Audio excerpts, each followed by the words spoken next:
Kumusta mga iho? Kwentuhan tayo habang nagra-ride.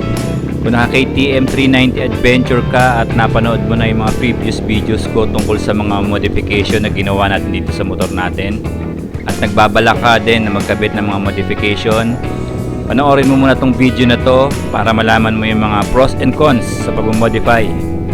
Tara, simulan na natin to.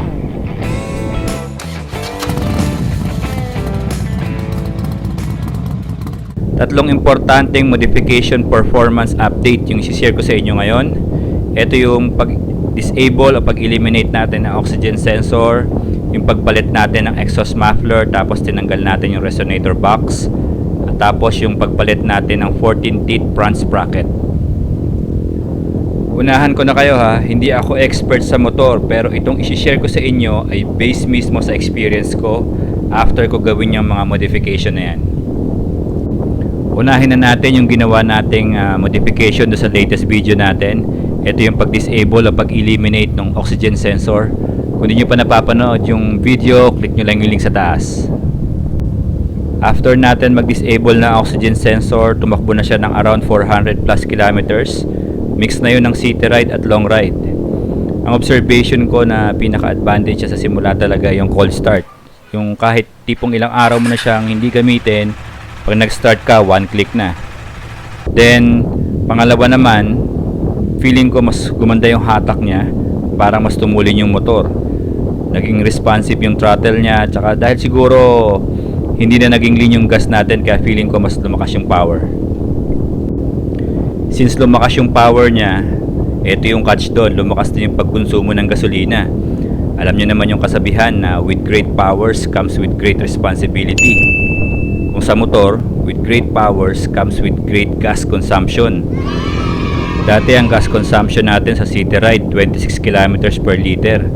Ngayon, after natin mag-disable ng O2 sensor, nasa 15 km per liter na lang. Medyo malayo yung diferensya.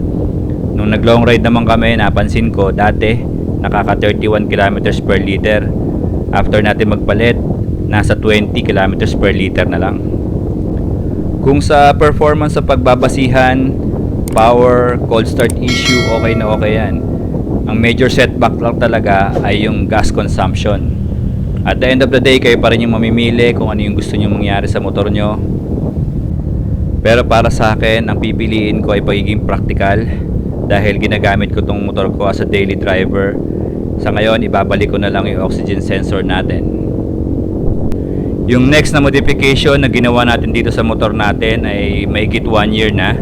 Ito yung tinanggal natin yung resonator box at nagpalit tayo ng exhaust muffler. Ang pinaka nagustuhan ko dito, advantage nito, ay yung nabawasan yung init ng makina lalo na sa traffic. Tapos siyempre gumanda yung tunog ng motor natin at pakiramdam natin na lumakas yung hatak ng motor. Kaya lang pag ginamit ko siya sa long ride, lalo na dire-diretso yung biyahe, pagtigil ko at pagtanggal ng helmet, parang may umuugong sa tenga ko dahil sa ingay ng tambucho natin. Baka in a long run ay magkaroon pa to ng epekto sa hearing natin. So after more than a year, nag-decide na ako na ibalik na lang ulit sa stock yung resonator at yung muffler natin. Depende pa rin sa preference nyo yan kung gusto nyong maingay yung tambucho or stock lang ang tunog. Last modification na bibigyan natin ng update ay yung 14 teeth front sprocket natin. Para sa akin, satisfied ako dito sa modification na to kasi ramdam ko yung pagbabago sa hatak ng motor kumpara dun sa 15 teeth na sprocket.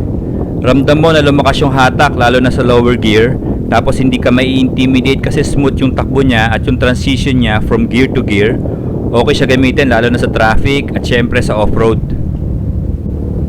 Ang pinaka-disadvantage lang na naobserbahan ko ay bumagal ng konti sa rekta, tapos mabilis siya mag-shift from gear to gear. Pero para sa akin, hindi siya ganun ka-issue kasi bihira ako naman talaga humataw. Madalas chill ride lang. So itong 14 teeth na front sprocket ay depende pa rin sa driving habit mo. Kung speed ang hanap mo, tingin ko hindi para sa'yo to. Pero kung more on off-road ka or daily drive, lalo na sa traffic, okay na okay to. Isa rin sa mga naobserbahan ko sa kombinasyon na ganitong setup ay yung naka 14 teeth na sprocket ako tapos naka-disable yung oxygen sensor ko. Di mo ramdam na bumagal yung motor sa rekta eh. Nakakasabay siya, tsaka okay na okay din yung hatak. Yun nga lang, may drawback pa rin. So at the end of the day, nasa inyo pa rin ang desisyon kung saan kayo mas komportable at saka kung ano mas preferred nyo na setup or modification sa motor nyo. For now, ito muna yung setup natin ngayon. Binalik natin yung oxygen sensor natin. Tapos binalik natin yung resonator box and stock muffler tayo. Then naka 14 teeth sprocket tayo. Abang-abang tayo sa mga next modification. Maraming salamat sa inyong panonood. Kita-kits tayo sa next ride.